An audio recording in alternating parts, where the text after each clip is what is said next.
안녕하십니까. 부동산 사고팔고의 부사팔 매니저입니다.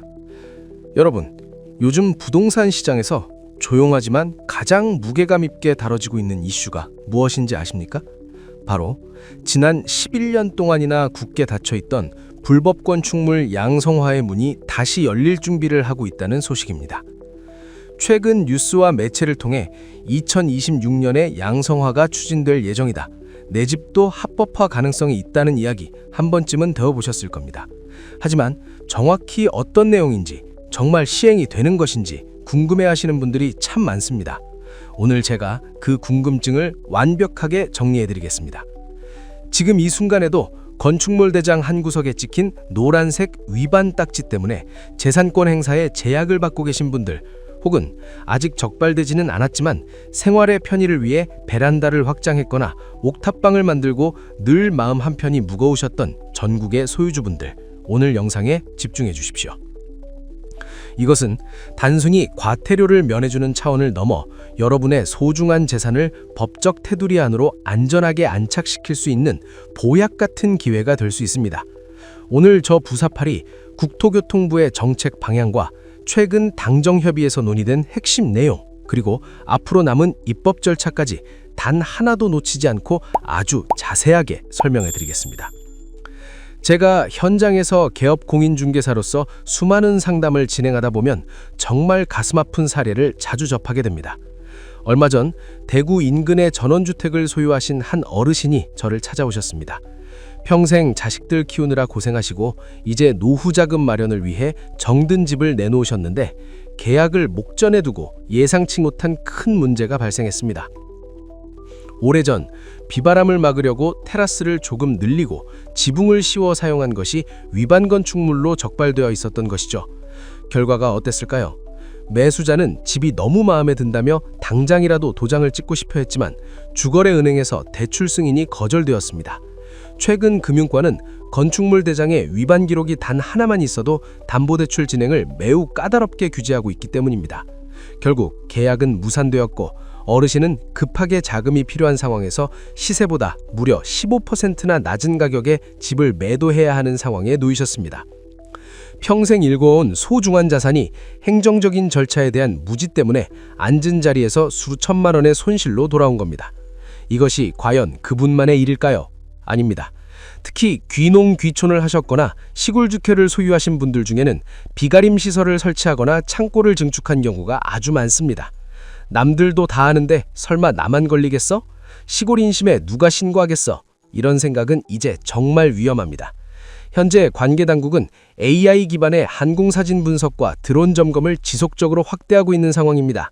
과거에는 인력에 의존한 현장 단속이 위주였다면 이제는 첨단 기술을 활용해 지붕 모양이 조금이라도 바뀌거나 마당에 컨테이너가 들어오는 것까지 정밀하게 모니터링하고 있습니다. 이제는 숨길 수도 피할 수도 없는 시대가 오고 있는 것입니다. 하지만 너무 걱정만 하지 마십시오. 바로 이런 선의의 피해자들을 위해 정부와 여당이 입법 대책을 준비하고 있는 것이니까요. 자, 그럼 지금부터 가장 정확한 팩트를 체크해 드리겠습니다. 많은 분이 오해하시는 것 중 하나가 이미 법이 시행 중이다 라고 생각하시는 겁니다. 하지만 정확히 말씀드리면 현재는 정책 방향이 발표되고 본격적인 입법을 추진 중인 단계입니다. 그 과정을 자세히 짚어볼까요? 국토교통부는 위반 건축물 합리적 관리 방안을 공식 발표하며 누적된 위반 건축물 문제를 해결하기 위해 한시적 양성화를 추진하겠다는 의지를 보였습니다. 그리고 최근 2026년 1월 28일 정부와 여당이 당정협의회를 열고 구체적인 양성화 기준안에 대해 협의를 진행했으며 관련 법안 발의를 준비 중에 있습니다. 여기서 여러분이 꼭 인지하셔야 할 점은 이것이 아직 최종 확정된 법률이 아니라는 점입니다. 정부의 계획과 여당의 방향성이 제시되었으니 이제 이 내용을 바탕으로 특정 건축물 정리에 관한 특별조법이 국회의 심의를 통과해야 합니다. 현재 분위기를 보면 11년 만에 추진되는 구제대책인 만큼 법안 통과 가능성이 높다는 평가가 나오고 있습니다. 만약 법이 통과될 경우 공보 절차를 거쳐 2026년 중 시행이 예상됩니다. 정부가 왜 이 시점에 양성화를 추진할까요? 위반 건축물을 그대로 방치하면 소방 안전이나 구조적인 위험이 상존할 뿐만 아니라 정상적인 부동산 거래를 위축시키기 때문입니다. 따라서 이번 기회를 통해 선의의 소유주를 구제하고 건축물을 안전하게 관리하겠다는 것이 정부의 일관된 정책 기조라고 볼 수 있습니다. 그렇다면 여러분이 가장 궁금해하실 내 집도 대상이 될 수 있을까에 대해 당정협의에서 논의된 내용을 바탕으로 상세히 분석해드리겠습니다. 최종 입법 과정에서 일부 조정될 수 있지만 현재까지 논의되는 가이드라인은 다음과 같습니다. 첫 번째는 단독주택입니다. 연면적 165제곱미터, 즉 약 50평 미만인 단독주택은 전국 일괄 양성화 대상으로 검토되고 있습니다. 주목할 부분은 확대 여부는 지자체 조례에 따라 달라질 수 있는 부분입니다. 각 지자체 판단에 따라 최대 330제곱미터까지 늘어날 수 있다는 관측도 있으니 우리 지역의 조례 동향을 잘 살펴야 합니다. 두 번째는 다가구 주택입니다. 기존에는 기준이 매우 엄격했지만 이번에는 연면적 660제곱미터, 즉 약 200평 미만까지 범위를 넓히는 방안에 대해 협의가 이루어진 상태입니다. 이로 인해 일부 소규모 빌라 원룸 건물도 포함 대상이 될 가능성이 거론되고 있습니다. 세 번째는 무허가 주택입니다. 이게 참 중요합니다. 특히 2006년 5월 이전 비도시 지역 농지에 지어진 소규모 주택들은 당시 행정 절차의 한계로 인해 무허가로 남아있는 경우가 많습니다. 이번 법안은 이런 무허가 주택들도 완공 시점을 객관적으로 증명할 수 있다면 합법화가 가능하도록 검토되고 있습니다. 네 번째는 이행강제금 납부 조건입니다. 양성화는 전적으로 무상으로 이루어지는 것은 아닙니다. 법적 형평성을 고려하여 이행강제금 약 5회분 정도를 납부하는 것이 양성화 요건으로 논의 중에 있습니다. 누적된 벌금을 평생 내는 부담과 비교한다면 이번 기회를 통해 자산의 가치를 회복하는 것이 합리적인 선택이 될 수 있습니다. 단, 모든 건물이 구제되는 것은 아닙니다. 수익만을 위해 방을 잘게 쪼갠 방쪼개기나 주거 안전에 심각한 결함이 있는 경우 혹은 타인의 권리를 심각하게 침해하는 경우는 제외될 가능성이 높습니다.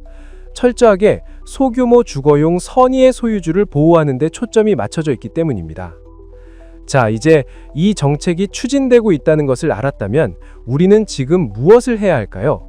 법이 시행되는 시점까지 마냥 기다리기만 해서는 안 됩니다.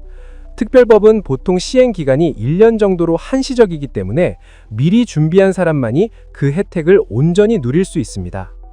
1단계, 완공 시점 증빙 자료를 수집하십시오. 양성화의 핵심 기준은 언제 완공되었는가입니다. 이번 안은 주로 2024년 말 이전에 완공된 건축물을 대상으로 논의되고 있습니다. 재산세 납부증명서, 전기나 수도 요금 영수증, 당시 시공계약서나 사진 등 우리 집이 오래전부터 그 자리에 있었다는 것을 증명할 수 있는 서류를 미리 챙겨두십시오. 2단계, 전문가와의 사전 상담이 필요합니다. 양성화 신청을 위해서는 건축사가 작성한 설계도서와 현장 조사서가 반드시 필요합니다.